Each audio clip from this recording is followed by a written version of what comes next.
अस्सलाम वालेकुम, welcome to the creative kitchen corner. आज हम आपके लिए लेके आए हैं करेले की बहुत ही मज़ेदार सब्ज़ी न्यू रेसिपी के साथ, जिसके लिए सारी चीज़ें मौजूद हैं आपके सामने। साथ साथ मैं बताती जाऊंगी। सबसे पहले 2 किलो करेले लिए और उसको अच्छे से 2 के चिप्स की शक्ल में उसको लिया काट, हल्का हल्का सा ऊपर से छीलना, बहुत ज़्यादा छिलका नहीं उतारना। 4 टेबलस्पून नमक लिया और उसको अच्छे से करेलों पर लगा लिया। इस तरह से आप हाथों की मदद से करेलों पर नमक जो है अच्छे से मिक्स करें और 2 घंटे के लिए इसको छोड़ दें, चाहे धूप में रख ले चाहे छाँव में, लेकिन 2 घंटे के लिए इसको छोड़ दें ताकि करवाहट वाला सारा पानी निकल जाए। ये स्पाइसेस हैं, 1 टेबलस्पून हर चीज़ ली है। नमक, दादड़ मिर्च, हल्दी, चाट मसाला, गरम मसाला, सुरख मिर्च और खुश्क धनिया, और 3 से 4 टेबलस्पून लहसुन लिया, उसको बारीक कटिंग कर ली, उसकी चॉप कर लिया। और ये देखें आधा किलो हमने लिए प्याज, उनको नमक मिक्स पानी में 1 टेबलस्पून पानी में मिक्स किया था नमक, जिसके अंदर मैंने भिगो दिए प्याज। और आधा किलो टमाटर लिए, उसको हल्का सा चॉप कर लिया। और ये है लहसुन को हमने ब्राउन करना शुरू कर दिया। इसको हल्का सा नहीं, थोड़ा मतलब अच्छी तरह से ब्राउन करना है ताकि इसकी स्मेल भी अच्छे से आए और इसका जायका भी खुशबूदार हो।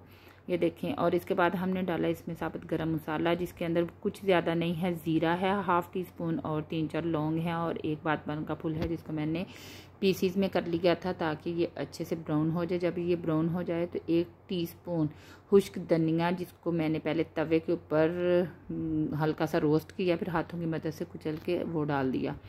ये जब सारे स्पाइसेस भुनी हुई खुशबू देने लगे और अच्छा सा इनका कलर आ जाए तो फिर इनके अंदर हम ऐड करेंगे टमाटर, जो हमने 2 के अच्छे से चॉप करके रखे हुए थे। ये देखें इस तरह से जब टमाटर मतलब इतनी देर टमाटरों को भुनना है कि वो ऑयल छोड़ दें और मतलब गल जाएं अच्छे से। तकरीबन 2 से 3 मिनट तो लग ही जाते हैं। ये देखें उन्होंने अपना ऑयल छोड़ दिया। अब हम इसके अंदर ऐड करेंगे सब्ज़ मिर्च। ये तकरीबन 8 से 10 सब्ज़ मिर्चें थी, जिनको बारीक पीसीज में काट लिया था। बहुत बारीक चॉप नहीं करना क्योंकि करेलों में इनकी अच्छी सी शक्ल आनी चाहिए। अब हम इसमें ऐड करेंगे सारे स्पाइसेस। ये देखिए हर चीज़ आपके सामने मौजूद है, 1-1 टेबल स्पून इनकी क्वांटिटी है। और बाद में आप हस्बे ज़रूरत नमक जो भी आपको कम ज़्यादा लगे डाल लें। ये देखें ये है करेले और प्याज, दोनों का पानी मैंने अच्छे से निकाल लिया है और अच्छे से इनको निचोड़ के रख लिया है। ये देखें जब हम दूसरी साइड पे करेले करेंगे फ्राई, उसके लिए ऑयल गरम कर लिया है, तो अच्छे से इसका पानी निचोड़ के डालना है। फुल हीट पे ऑयल गरम करना है और फिर उसके अंदर करेले डालने हैं। करेलों को ब्राउन करना है अच्छे से, ये नहीं कि बहुत ज़्यादा ब्राउन करना है, मतलब इतना करना है कि उनकी मतलब जो करवाहट और पानी बिल्कुल ख़त्म हो जाए। और ग्रीन जो उसका कलर है वो बहुत ज़्यादा ख़त्म नहीं करना, ब्लैक नहीं करने। मैं आपको बार बार बता रही हूँ कि करेलों को अच्छा सा फ्राई करें, बहुत ज़्यादा फ्राई करने की ज़रूरत नहीं है। ये देखें। और उसी दूसरी साइड पे जो मसाला बनाया था उसके अंदर प्याज डाल दिए, प्याज को हम भूनेंगे। और ये देखें इतनी शक्ल इसकी करनी है आपने ब्राउन, ताकि ग्रीन कलर भी नज़र आए आपको और मतलब बहुत ज़्यादा कच्चे भी ना हो। ये देखिए प्याज ब्राउन हो गया, उसने ऑयल छोड़ दी। अब उसको हम साइड पे करके उसके अंदर डालेंगे हम अपने करेले जो सारे हमने फ्राई कर लिए थे। और फिर उसके ऊपर हम डालेंगे 1 प्याली दही की और 1 प्याली हम इसके ऊपर डालेंगे इमली का पेस्ट बना लिया था, जो हमने भिगो के रखी थी तकरीबन आधा घंटा पहले। उसका हम मतलब गुठलियाँ वगैरह निकाल के इस तरह स्मूथ सा पेस्ट बना लेंगे।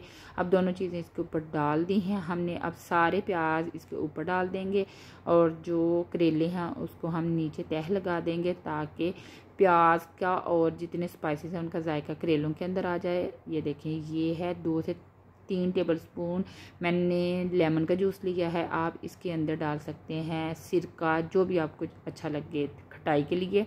और ये धनिया और सब्ज़ मिर्च डाल के दम लगा दिया मैंने।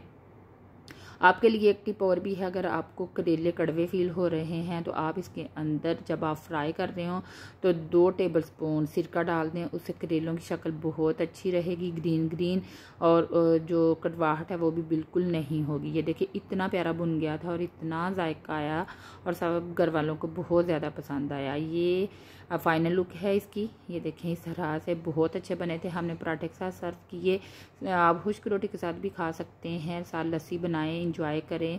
और रेसिपी कैसी लगी ज़रूर बताएं कमेंट्स में। ओके जी, अल्लाह हाफ़िज़।